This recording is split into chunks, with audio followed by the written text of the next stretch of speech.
Hi guys, thanks for joining. This is Essence of Medicine. Today we're talking about headaches. I'm Amanda Armagost. Dominic Moore. And I'm Dr. Abbasi. Wow, headache. It's such a broad kind of aspect of medicine. But I feel like it's probably almost one of the most common complaints. I think so. Headache? Yeah. Most people, in fact, I would wager, this is a bold statement, but I would wager every single person has had a headache before. I agree. I think every single person has had a headache for obviously different reasons. I actually wanted to choose migraines originally, so I think it'd be nice to differentiate between a headache and a migraine as well. Go ahead. Dominic. So a lot of times headaches, as we typically understand them, there's different kinds. So there's tension headaches, which are a lot of times you get this all across kind of feeling. Most people describe it as a band. So imagine you're wearing a headband and that's kind of where the headache is. Those ones come on the most common. Those are usually what people think about when they think about a headache. Tension headache, okay? Yep. And now a migraine is usually a lot more one-sided, one location, and it can last for long, long periods of time. And sometimes, they're coming days in advance. Yeah, I know I'm getting a migraine if I'm yawning a lot the day before, not yawning because I'm tired, but just just yawning. My eyes will water a little bit more. And then I think I'm maybe a little bit more irritable the day before migraine. So what is the hallmark of migraine, though? There is a medical hallmark of migraine. Light sensitivity. Aura. Smell. We call them aura. auras. In the category of auras, you want to describe what auras are? What you described some of them, Amanda, but there are some others. So auras are usually things that we call prodrome. So it's something that you notice a change before the actual migraine starts. So light sensitivity is one of them. Well, no, the auras are things that come before the headache, actually, for migraine. But there are some other characteristic of migraine that are specific to migraine, and you don't have it with regular headache. Like aura can be very different. It can be like literally some people have some funny feeling in the stomach. Some people have some nausea and other things, GI thing. It comes before the headache. But what's specific about migraine headache to other headache is as well some other aspect that like light sensitivity, sound sensitivity, smell sensitivity, and so on. That is additionally you observe it in the literally in migraine, which you usually don't expect from a regular headache. Well, additionally, some people, when they get really bad migraines, actually, when I hear the word aura, this is what I think of. They see like auras, like they see like a circle. Maybe that is how it was originated, but the medical term goes beyond that. Yeah, but sometimes when you have a really bad migraine, you see like different lights. Why are you seeing these optical lights? hallucination? That as well, that as well is a hallmark of a migraine. I think before we go a little too further, it's worth mentioning that there's an additional type of headache, a cluster headache, which I know I talked about. Okay, there's the tension one that comes across. Migraines have all these specific ones. Cluster headaches are usually they feel like a super headache. A lot of times you get the weeping, lacrimations. It feels like it's a knife just driving right behind your eye. So that's not necessarily a migraine, and it manages a little differently. I don't think we'll talk too much about that one today because I think we have enough with migraines. So what is the pathology of migraine? What is the pathology of headache? It varies. There are so many reasons for you to have headache that we cannot be able to cover it in this thing. Some people say to make it, probably it's a urban legend among doctors, tight shoe can give you headache. What? Tight shoe can give you headache. Well, actually, no. But I don't wear a lot of hair clips because if I wear a hair clip for too long, I get a headache. So this urban legend among doctors is pointing to is that there are so many different reasons that you can have headache. Surprisingly, brain itself doesn't have any pain receptors. We do surgery on people who are awake. We numb up the skull, and we then cut the bone. We numb up that membrane over the brain. We open it up and we do surgery on people who are awake. So brain, you can cut into it. You don't notice a thing. Do we not have any pain receptors there? Because it would be useless at that point. Is that kind of the idea? Yeah, by the time something gets to your brain, why have pain, right? Okay. But the membrane, the dura, is extremely pain sensitive. Oh. Mm-hmm. And the migraine, the hallmark pathological hallmark of migraine, at least that's what we Wait, believe. can I guess? Go. A hormone issue? Because I get a lot of migraines when I'm getting my period. Yeah, well, not that I know. But the hallmark is, we call it a vascular headache, meaning that there's some spasm or some signal in among the vessel of the brain and the dura that causes us to have the headache. Now, there are certain other pathology, common pathology in the neurosurgery that can give you headache. What are the typical neurosurgeon-related headache? You mean like a mass? Tumor, Yeah. Head trauma.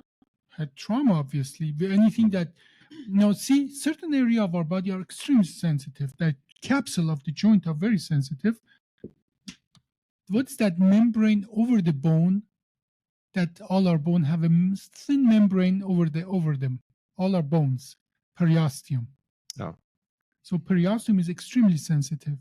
So obviously, if you hit somebody in the head, skin, the nerves, and the periosteum bone is very sensitive. The high pressure inside of the skull, hydrocephalus, or increased intracranial pressure, for whatever reason, is extremely pain sensitive. So is that like some people say when the weather changes, like the barometric pressure changes, does that increase the pressure in your head? Not necessarily. The brain has its own regulation to regulate that pressure, so not necessarily. Yeah, that might be more related to sinuses, because a lot of times this is referential pain. Sure. Yeah. And then we have obviously sinus pain. That's not really headache, but everything is that area. So tumor, increased intracranial pressure, whatever the reason is, bleeding, for example, or if the passage of cerebrospinal fluid is disrupted, like something is blocking it, you have hydrocephalus, it can be very pain sensitive. But the worst headache in your life is the so-called subarachnoid hemorrhage, where for whatever reason, most likely an aneurysm, it ruptures and the blood goes into your ventricles or other areas in your in the fluid around your brain, because your brain is swimming in fluid. And that fluid gets recirculated and so on. But if blood is there, for that is observed and reported as the worst headache in your life. Yeah. And that is neurosurgical, but obviously there are tons of other reasons to have headache, like, again, you get headaches when you don't drink enough coffee. Dehydration. I was going to bring up dehydration. One time someone told me that when you're dehydrated, you get a headache because your brain is like shrinking away from where it's supposed to be. Well, it's not quite the brain, but like you can get headaches because the vasculature here, that's where a lot of those headaches come from. That's why sometimes aspirin is pretty good for headaches. But if that's dehydrated, it starts to shrink, then But as well, you remember the brain is swimming in a fluid? So if you are severely dehydrated, your whole body, including the cerebrovascular, the cerebrospinal fluid, is not enough. Then your brain is not exactly swimming; it's just lobbing around there and so on. You can imagine that can direct effect. So dehydration is a very good reason to have headache, and obviously caffeine has effect on our vascular structure, but as well as effect on our brain. So if you are severely addicted to caffeine, to have a withdrawal, any kind of withdrawal, it's one of the signs of any kind of withdrawal is headache. Nicotine, alcohol. What about a headache from screens? Sometimes if you're watching your screen too much, you can get a headache. Yeah, I actually used to get a lot of frontal lobe headaches. And there from is screens or what? So, see, your eyes are used to do certain function for you. Focus on something. Now, this is at least the theory behind that. We are looking at the screen. We try to see three-dimensionally on something that's two-dimensional. Something doesn't match in our brain. And our eyes, everything is just working too hard to make sense of something that doesn't make sense. Like, we'll never see something that is moving is three-dimensional, but it actually has only two dimensions to it, and so on. So that mismatch, that strabismus or whatever you want to call it, not a true strabismus, but it's that mismatch is that can give people headache. All of a sudden, your brain is working super hard for something that couldn't make sense. Another thing is that, I did a PhD in computer science and I did a virtual reality model. Now everybody talks about the Google things. At that time in 1995, we had those VR head mounted displays. Okay, but they weren't that good. So if the reaction time of those is more than 300 milliseconds, you get horrible headache. That's why they didn't pick up then. Now with our technology, now the reaction time of them is much lower. Now we can again go back there without getting headache. Okay. I remember having that feeling and being like, I hate VR. I am never doing this again, because it was like a headache. When was it? Honestly, to be honest, every time I use VR, I really do not enjoy it. When did you use it last? Maybe like a year ago. Every time I use VR, I feel like I just spun in a bunch of circles. Yeah. Now, something people don't know, VR technology with VR has been going on for like 40 years. Oh. Yeah. Well, think of like when you go to Disney World and like the Simpsons ride at Disney World. That is farther away. See, your eye, if it's farther away, your eyes doesn't have to adjust to that too fast and so on. But if it's just in front of your eyes, see, it is in front of my eyes, and my eyes have to, they think somebody's standing there. So, and is it here? Is it there? Is it here? Is it there? So that confuses the hell out of our thing. Now we compensate with that with electronic. And as well, the reaction time is faster. So, but that technology, we knew all of that. You may have heard like F-22 Raptors, the fighter jets that we use in the United States or Air Force uses. Okay. It's about $200 million each. $1.5 million of that is just that head-mounted display that the pilot use. Okay. I mean, I guess if it's essentially the brain of the fighter jet, I mean, it's got to be the most important part and expensive. Well, and so 1.5, actually, maybe even more, just that head-mounted display. So the technology, but you see that there for the fighter jet, and that is, they even have a name for that. They call it sweatbox. When the pilot had to go there, they have to, even to that expensive piece of machinery, they had to get used to. So the mismatch, what I'm getting at, that mismatch between what your brain expects and what your brain gets can cause headache. And that is with the TV time, screen time, cell phone, and so on. That's even like when you are driving and you are just using even when you're driving and you're reading a book. Oh, I cannot do that. But I saw that there's these goggles. Have you seen those goggles? There's these goggles that you can wear that have like liquid inside of them, so that when you move, the liquid stays level with your eyes, and it's supposed to help with car sickness, especially when you're reading. A lot of times you get motion sickness because your body feels like it's moving, or you're not. Your body feels like it's moving, but your eyes say no, or your eyes say you're moving, but your body doesn't feel like it. So I'm guessing that counteracts one of the two. That makes sense. That makes sense to me. So why do we get a headache when we're really tired?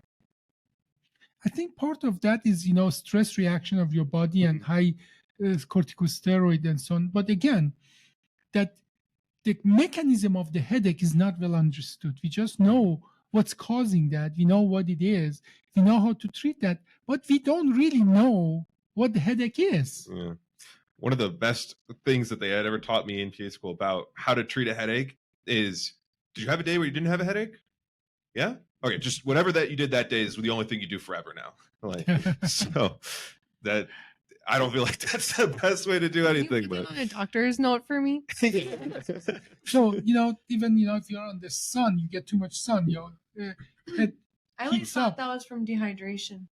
It could be, but it could be direct temperature increase in your head. Yeah, that can cause that. When I'm in this podcast room, it gets very hot. Sometimes if we do 3 podcasts, I have a headache at the end of the time. Why do we have hairs? To protect our head. To look You are. cool? What do you mean? Now, see, Just you. how much sun do you think get to his actual head? Oh my gosh. Well, it's Dominic has so- dark hair and probably thick. And, And I read that people that live closer to the equator have darker hair to protect their brain. darker head, And darker thicker hair. skin, all of that is literally to keep the head cool. And darker eyes. Blue eyes are more sensitive than brown eyes. Are you telling me my hair doesn't know I live in Minnesota? Is that what's going on right now? Yeah. It probably hasn't caught up yet because of humidity. But yeah. So, but more or less is that, that's another mechanism, direct heating up of the brain that can cause headache, dehydration. We talked about general stress. What about when you spin around? And see any kind of mismatch, like we talked about the eyes mismatching, okay?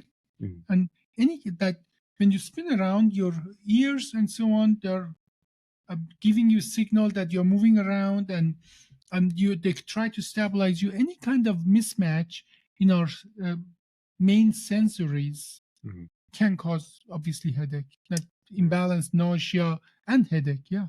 I think a wonderful example for why headaches are just such a shotgun of any amount of things can cause it is Excedrin, usually used for headaches, is a medication that's just made out of ibuprofen, Tylenol, and caffeine. So you just took 3 things and just decided one of these is going to fix the headache. Mhm. Whichever one it does for you to that day, good luck. But that's just another example.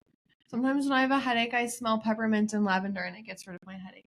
Wow. And well, that's specific, I guess, to you. No, it's not. Really? Do Yeah. other people do that as well? A lot of, actually, like if you buy essential oils, you can buy a headache blend. Mhm. And what you do is you breathe it in. And I think part of the breathing, deep breathing, is what helps get rid of your headache as well. But the scents are supposed to help. So I'm going to tell you a story about my headache, and I used to treat that, And when I was until my mid-30s and so on, I didn't drink coffee or tea at all. No. Poor thing. Yeah, I know. In my residency, though, I noticed I'm drinking like 12 cans of Diet Coke.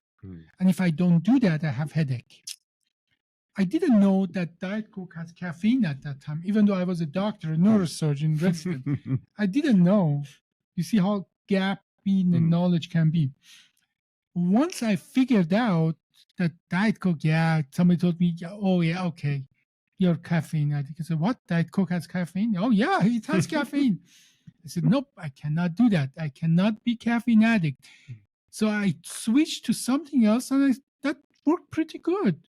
So I switched to Diet Mountain Dew until I figured out it has twice amount of caffeine, actually. And I was surprised. Oh, there's a caffeine addiction. So not true at all. I just stopped drinking Diet Coke. Cold turkey. Cold turkey. It worked well. It's like changing, like methadone with heroin. Well, I'm not You're fine. Withdrawals. No, after I found out that actually, the Diet Mountain Dew has twice amount of the Diet Coke, I said, okay, I have to go to original. Then I start drinking coffee. I said, I just was content. Okay, I'm a caffeine addict. I should just go to the original. Yeah. Just go to the source. Let's cut out these middlemen. Yeah, exactly. Yeah, it's probably better for you anyway to drink coffee versus Diet Coke. But I drink lots of coffee, and if I don't do that, which is almost every weekend, I get headache. Yeah, but I've read that there's benefits to drinking coffee. Everything in moderation is good. Also, were those studies published by big Folgers? You never know. Yeah. So true. But actually, second to last time I went to the doctor, he told me to drink more coffee. Now maybe he watched those advertisements. Yeah. He's paid off. He's paid by big Folgers. But yeah, that's just another example of where headaches come from all over the place, from all sorts of walks of life. There are people out there who, for example, I actually have a classmate who had to run at least a mile every day or they would get a headache. Wow. Yeah. Catecholamine, that is nothing unusual. Every time you have a withdrawal of any drug, you have a catecholamine withdrawal. So if running gives you catecholamine and you don't run and you have catecholamine withdrawal, that's a very direct explanation of that. Very interesting. Yeah. What gives you headache, Amanda, beside me? Certain smells give me a headache. Certain sounds. Being annoyed gives me a headache. Getting my period gives me a headache. Well, I can. Not enough sleep, not enough food, not enough water. So I have to be at equilibrium. What about you? Actually, I have 3 known triggers. So I try to avoid these. If I do any task for longer than 3 hours, I'll get a headache. It's just gonna happen. That's good to know. Sometimes I can, exactly. It's actually very good to know because sometimes I can just plan ahead. Yeah, because you do a lot of research. Yeah. So that's one thing. Second is if I stare at a screen for longer than 2 hours or longer than like 8 hours in a day, that'll give me a headache. So I have to break it up with something. And I mean, sometimes it's as simple as I look out a window for like 30 seconds and we're good to go. And then the last one is if I don't eat lunch. Lunch specifically. It's always lunch. Breakfast never happens. Never's been on the table. Just That's why I get you always lunch when you come to Alexandria. You have no idea how much that actually means to me. always have something for him. Because I try not to bank on it, but I do start stressing in the middle of the day over there because I'm like, I didn't bring anything. What am I gonna do? Well, you have me. What gives you a headache? There is this girl if in you our. Pay me, I'm going to pinch you. There is no name. There's this girl in our office that always gives me a hard time. Statistically, the most of my headache is related to that, and then there are a few other people that, to a lesser extent, that as well give me headache. Number 3 is caffeine withdrawal. Number 4, working more than 2 days in a row give me headache. Man, you probably live off of ibuprofen. That's not rare. Obviously overworking give everybody headache. But everyone has a different limit for overworking. Yeah. I think I have a good tolerance. Must have. I mean, this requirement of the job. Yeah. Mm-hmm. So, but sometimes I do hit my limit, but my limits are probably a little higher than the average Joe. Yeah, you built up a tolerance for the pain for it. Yeah. Well, it is. You got to do what you got to do sometimes. I've always wondered if animals get headaches. I obviously know they would get a headache if they hit their head or if they were dehydrated or something. But sometimes, we just wake up with a headache. And I wonder if that ever happens to animals. The mechanism of pain as a general, and I go and give talks about that, is very different in human and animals. Now, most of what we human consider pain is not the actual pain, is the emotional response to the pain. That's like annoyance. Well, and this is very practical. There's a place in the brain that in my residency, we used to go and put a hole there, disrupt the pathway. We did it mostly for obsessive compulsive disorder. We call that cingulotomy, where we get to the frontal part of the cingulate gyrus and we burn the hole there to make these kids, mostly kids, some adults as well, don't mutilate themselves. Remove the emotional component from the pain? No, but we did it for obsessive compulsive, the violent obsessive compulsive disorder. But then what we noticed, those same patients, many of them, they feel the pain as a sensory, but they don't have the emotional response to that. Like they say, oh, my pain is 10 out of 10, let's go have a coffee. Whereas before that, 10 out of 10 pain would consume them. So we know for human, 90% of what you consider pain is not the pain itself, which is a sensory actually, but the emotional response to the pain. Like for the animal, they do not have the same kind of emotional response to the pain like human. To a certain degree, they do. Like they have the memory. Like if you always beat the dog, every time the dog will see you, will become aggressive. But it won't have a pain response to that. Okay, it will be aggressive. Yeah. But whereas human, we have a chronic pain. Like, when they branded cow, have you seen a cow being branded? No. I've seen a person being branded, but that's different. Well, yeah, we don't go there. Okay, but when a cow getting branded, they brand the cow, you see that it's painful. You start yelling and moving around, trashing around. But then as soon as you let go, it goes around and start grazing again. and more or less they forget about it. Watch them. It's important.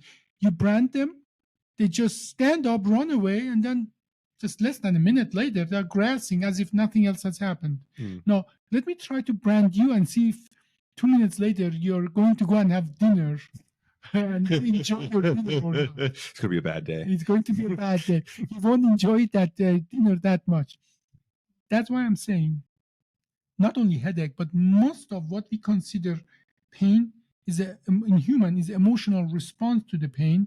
And we know that animals, they don't have the same thing. Chronic pain is a typical human thing. At least not that we can appreciate it in animals. You know, this gives me a lot of hope for those times when I accidentally step on my cat's foot or something. And I just kind of worry that like, oh man, are they going to like be upset about that later? No, they're just going to try not to get stepped on. So that's very nice. Actually, sometimes I test Lily because I've stepped on her. Lily's your dog. So not everybody knows Lily's your dog. Lily's my dog and she's 10 pounds. I stepped on her a couple times, so sometimes I like lift my hand to see what she'll do if I pretend I'm going to hit her, and she always tries to kiss me. So I know that she's never mad at me for stepping on her. Let me push the boundary real quick. Okay. What would other people think if they pretended? So I want to know. But now the beautiful thing about dogs is that they don't remember that you stepped on their feet. They remember that you let the foot go. Like they don't care that you brought them to the veterinarian and they get poked, but they're just happy to see you there to pick them back up. True. Like they live in the moment. That is a beautiful part of that. Yeah. But we are getting far away from headache. Okay, so treatment. We shouldn't be, obviously, talking about the treatment without talking about what caused that. Obviously, remove the culprit. If you're overheated, cool yourself down. If you're dehydrated, if you're tired, get rest. This is always the first thing to do. If you're hungry, eat. Yeah, figure out why you had your headache. Yeah, that is. But then, obviously, there are obviously medication that can help you, and it all comes back to the best way of treating that is more or less is the so-called non-steroidal. Like, what are they? Ibuprofen, Tylenol, not necessarily in the category of non-steroidal, but very close to that. Aspirin. These are all good, and surprisingly, the narcotic are not very effective for headache. As a matter of fact, one of the side effects of narcotic is headache. Nausea, headache is a side effect of narcotic. So don't try to go there. What about releasing? Like sometimes when I have a headache, I pull my hair. Yeah, actually, I do that as well. Releasing pressure. But that is no different than the TENS unit. You know what the TENS unit is? Yeah. The TENS unit is a device that you put in your back and on the skin, and it sort of stimulates, like with electricity, other areas. And we know what the mechanism of that would work. It sort of goes and stimulates some of the neurons above the level of the pain, so the pain signal doesn't pass through. And this is another way of sensory diversion that you pull on your hair or you massage your hair and so on, and that kind of can help with that as well. And then obviously there is a certain category of pain medication that are specifically for migraine. Like Excedrin. Well, Excedrin is not one medication. Excedrin has like a migraine, Excedrin migraine. Yeah, but I'm talking about the more truly migraine related.